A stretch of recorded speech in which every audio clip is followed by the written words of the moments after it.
अगर आपको देखने आपकी जिठानी आए और रिश्ता कराने से ज़्यादा उसे ख़राब करने का शौक़ हो, तो फिर आप उसको कैसे हैंडल करें? क्या उसको नाराज़ कर दिया जाए, क्या उससे लड़ा जाए, या उसको मुंह दर मुंह होकर जवाब दिया जाए?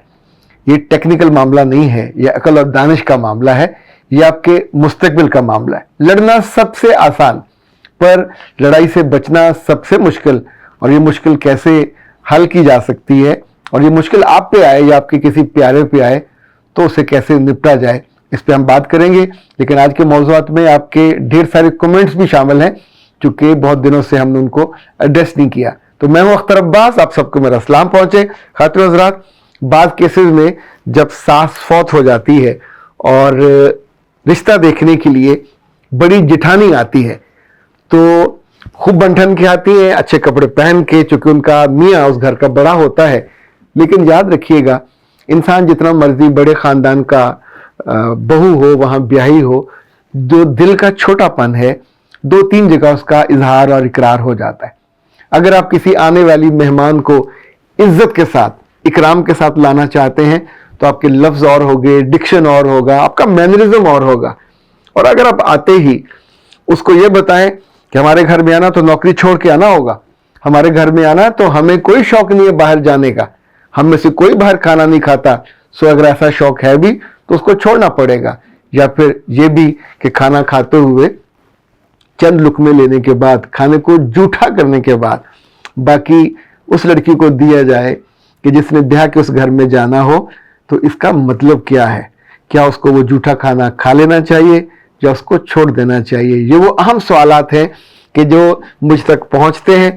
कभी कभी उनको मैं जवाब देता हूं, कभी मुस्कुराता हूं, लेकिन सच्ची बात है, जिंदगी बज़ाहिर बहुत आसान है, पर रिश्तों के एतबार से ये इतनी आसान नहीं है।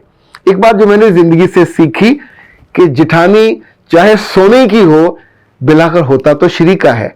शरीका उस घर में से हिस्सेदार होता है, शरीका उस घर की इज्जत का भी साझेदार होता है, शरीका उस घर की दौलत का, उस घर के आने वाले दिनों में जितनी भी मलकियत होती है उसमें वो दावेदार होता है। सो एक तो वो किसी को अपने हाथों से जब शरीक करने के लिए लेके आएगा, तो उसकी खुशी की कोई कैफियत माथे पे या लफ्जों में ये नहीं होगी। अब मजबूरी है, उस घर में औरतें नहीं हैं तो किसी औरत को ही आना है। और अगर उस घर में बहनें छोटी हैं, नंदें छोटी हैं, तो इसका मतलब होगा फिर इस खातून का वहां होल्ड होगा और ग्रिप होगा। कुछ चीजों को टेक्निकली लेना चाहिए। लाइक ऐसी सूरत में जब जिठानी बहुत तंग कर रही हो और बता रही हो कि हमारे घर में आके सारे काम तुम ही ने करने हैं, सारे घर को तुमने संभालना है। जिठानी घर की सास नहीं है, जिठानी घर की सास नहीं हो सकती, जिठानी घर की मालकिन भी नहीं हो सकती। लेकिन चूंकि पुरानी है, 10 साल, 20 साल, 15 साल, तो उसका वहां एक ग्रिप ज्यादा होगी। अब करना क्या होगा कि उससे लड़ाई नहीं होगी, उससे तूतकार भी नहीं होगी, कुछ चीजों को ओवरलुक करेंगे, लेकिन अपने मियाँ से आप बराह रास्त बात करेंगे और मियाँ से ये कहेंगे कि ऐसे तो बहुत दिक्कत होगी, मेरी शादी आपसे हो रही है, मेरा निकाह आपसे हो रहा है, मैं आपकी खिदमत के लिए सर से पांव, तन मन धन हाजिर। लेकिन उस घर में बेहतर होगा कि कामों को बांट दिया जाए, नाश्ता, खाना, लंच, सफाई सुथराई। अगर उस घर में कोई माई काम करती है तो उससे काम लेने का दिन भी बांटे जा सकते हैं। लेकिन जो सबसे अहम है वो ये है कि जो काम भी कहना हो, जिठानी आपसे बराह रास्त न कहे, वो आपके मियाँ के थ्रू आए। क्योंकि जेठ कहेगा तो अपनी बीवी के वो ज़ेरे असर होगा, तो घर में, उस घर में दोनों एहतराम होगा, इकराम होगा, पर होगा बराबरी की बुनियाद पे, नौकरी की बुनियाद पे नहीं है। You are not answerable to your जेठानी, ना आपका उसके साथ निकाह हुआ है, ना वो आपकी सास है। उस घर की बड़ी है तो बड़ी की इज्जत होगी, इकराम होगा, ख्याल होगा, तू तकार से बचा जाएगा। लेकिन जहां वो आपको नीचा दिखाने लगे, लाइक ये जो जूठा खाना देना है, ये मुझे भी कभी पसंद नहीं आता, ये जानबूझ के इस तरह की हरकत की जाती है। आपके कपड़ों पे एतराज होगा, आपकी तालीम पे एतराज होगा, आपकी नौकरी पे एतराज होगा, मुमकिन है आपके इज़्ज़ाकारों में से कोई उससे डील करने लगे, उस पर भी एतराज होगा। सो याद रखिएगा जेठानियों से डीलिंग करने की बजाय जेठों से कर लें, उन दामादों से कर लें, उन मियों से कर लें जो उस घर में से, इवन उस घर की जो बेटियां हैं चाहे वो उम्र में छोटी हो, पर वो उस घर की असली वारिस होती हैं। ये टेक्निकल बात बता रहा हूं। सो उनकी वहां उस जेठानी के साथ आमतौर पे नहीं बनी होती, या वो छोटे होने की वजह से खामोश होती हैं, क्योंकि माँ नहीं है या बाप नहीं है, तो वहां की जो पावर पॉलिटिक्स है वो थोड़ी सी बदल जाती है। तो इस पावर पॉलिटिक्स से बचने का हमेशा तरीका होता है अकल और दानिश से, सुलझाव से उसको हैंडल करना और डील करना, लड़ाई नहीं करनी। ले जनाब, ये मारिया खान कहती है कि सर वालेकुम सलाम, यू आर एब्सोल्युटली राइट, और अब तो लोग खुद डांस के लिए आगे करते हैं। ये आप इस पर भी बात करें कि मेहंदियों में कंबाइन गैदरिंग्स होती हैं, मुनासिब नहीं लगता ऐसी महफिलों में।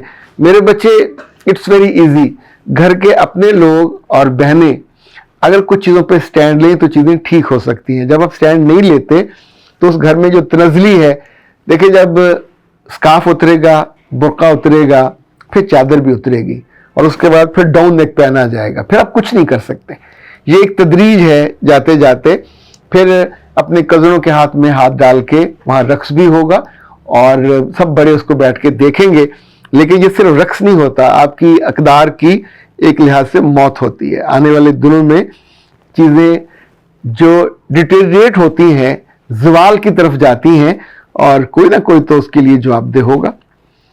रिश्ता जायज़ होता है निकाह के बाद, मगर ये नहीं कि आप शर्मो हया को छोड़ दें। ये सब हमारी रिवायत नहीं है। ये साइमा ज़हीर ने कहा। बेटा शुक्रिया साइमा ज़ोहरा। और मोहम्मद शाह 7725 ये कहते हैं कि और जो लड़कियां घर से भाग जाती हैं, जब हमारी बच्चियां पूछें या उनको पता चले कि हमारी कज़न घर से भाग गई थी, अपनी बच्चियों के कैसे समझाएं। तरबियत पर बात आती है, आज का ज़माना में कैसे बच्चों को समझाएं कि उनको तड़प कर भगाया जाता है। इसलिए जब आप रोमन में लिखते हैं बहुत दिक्कत होती है, बराए करम या उर्दू में लिख दिया करें या अंग्रेजी में लिख दिया करें। प्यारे बच्चों और प्यारे बड़ों, जब कोई बच्ची खुद फैसला करके शादी करती है तो कानूनी तौर पे तो ये ठीक हो जाता है, पर समाजी तौर पे उससे जुड़े हुए लोगों के जो सर हैं वो झुक जाते हैं। 6-6 फुट का कद 3-3 फुट का रह जाता है। जो 100 साल में इज्जत बनी होती है, लिटरली वो पग जमीन पे आके गिरती है। उसकी बहनें, उसके भाई, उसकी भाभियां, उनके सारे इज्जा वकारब, वो उनकी जिंदगी से खुशी, इज्जत, एतमाद, एतबार सब रुखसत हो जाता है। और आमतौर पे ऐसी लड़कियों को वो कहते हैं कि मर गई, ये नहीं कहते कि वो भाग गई। जब कभी इनसे मुलाकात होती है सालों बाद किसी शादी ब्याह पे अचानक, तो उस लम्हे असल मसला होता है पेश, उनसे हैंडल कैसे किया जाए, डील कैसे किया जाए। अब ये सवाल जो है कि जब कोई बच्चे पूछे तो बिल्कुल फ्रैंकली बताना चाहिए कि प्यारे बच्चे, वो हमारी बेटी थी, बच्ची थी, पर she made a wrong mistake. आप हलाल तरीके से जाते जाते, इज्जत और इकराम के साथ जाते जाते एकदम से चलती बस में से उतर जाए, तो फिर आप पैदल चलो, किसी गधा रेगड़ी पे जाओ, गधा गाड़ी पे जाओ या चिंची पे जाओ, जिंदगी की सारी धूप आपको सहनी पड़ती है, सारे दुख आप पे बिल्कुल बरसते हैं, और इज्जत और एतबार बिल्कुल उसका साया आपकी जिंदगी से खत्म हो जाता है। पुराने लोगों में से कोई मिलने, वर्तने, देखने का भी रवादार नहीं होता, और चूंकि ये चोरी की जिंदगी होती है, बहुत सारे केसेस में तो लोग जान से मार देते हैं दोनों को। लेकिन ये किसी तौर पे भी जायज़ और बरहक नहीं है। एक उन्होंने गलत फैसला किया, उसकी सज़ा उन्हें मिलती है, लाजमी समाजी तौर पे भी मिलती है, ख़ानदानी तौर पे भी मिलती है, लेकिन जान उनकी बहाल लेने का किसी को हक नहीं है। और अपने बच्चों को अगर आपने उनके बारे में बताना हो कि वो ऐसी हरकत ना करें, तो उनको ज़रूर बताना चाहिए और ठीक बात बतानी चाहिए। بغیر کسی لگی لپٹی کے سیدھی سیدھی بتائیں. اس سے زندگی کا جو مستقبل ہے، آنے والے دن ہے، خود آپ کے اپنے بچوں کا جو سوچنے کا پیمانہ ہے، جو ڈیسیجن میکنگ کا پروسیس ہے، وہ بہتر ہو جاتا ہے. اختر عباس کو دیجیے اجازت. السلام.